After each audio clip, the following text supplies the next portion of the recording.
Hey! Je vous ai manqué cet été? Non, non. C'est pas gentil, vraiment.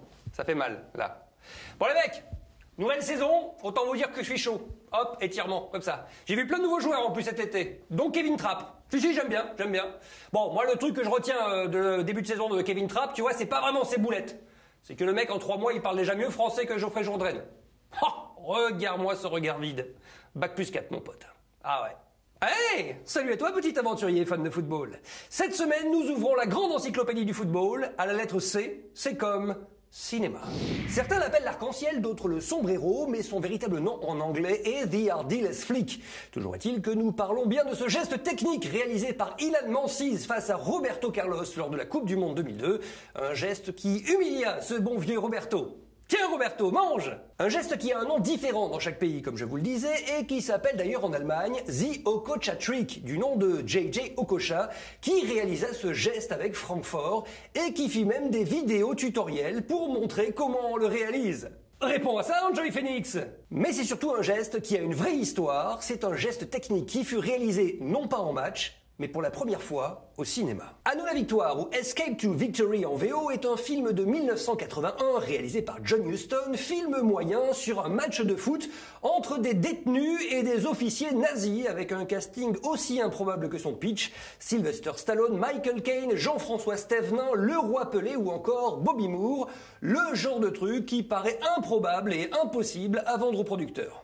Bonjour, je suis scénariste, bonjour. Alors ça c'est le scénario d'un nain allergique au gluten qui fait des sites internet, mais en fait il a des problèmes dans sa vie parce que sa famille est mangée par des loups, donc il doit partir sur un bateau. Et ce sans oublier la présence de l'international argentin Osvaldo Ardiles. Oui, un mec champion du monde 1978, passé rapidement par le PSG en 1982, donc gros casting foot pour un AV où Stallone est totalement crédible en gardien de but. Crédibilité! Et où les défenseurs sautent à la tête alors que le ballon est à 18 mètres de hauteur. Ah, je vais l'avoir! Franchement, on sait tous que personne n'est capable de choper un ballon de la tête à 18 mètres de hauteur. Ça va quoi? Si, moi. Bah c'est très bien Goléador, bravo.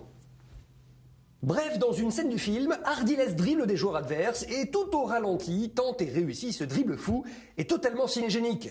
Tellement fou d'ailleurs qu'une critique cinéma écrira « Le meilleur des effets spéciaux du film est quand Ardiles fait passer le ballon au-dessus de sa tête. » Franchement, quel est le con qui a écrit ça? Ça va quoi? C'est moi. Bah, c'est très bien écrit, bravo. Bravo Goléador, j'aime beaucoup.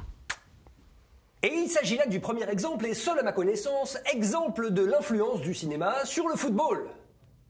Quoique, en réfléchissant, si, il y a bien eu l'influence de Dumb et Dumber sur...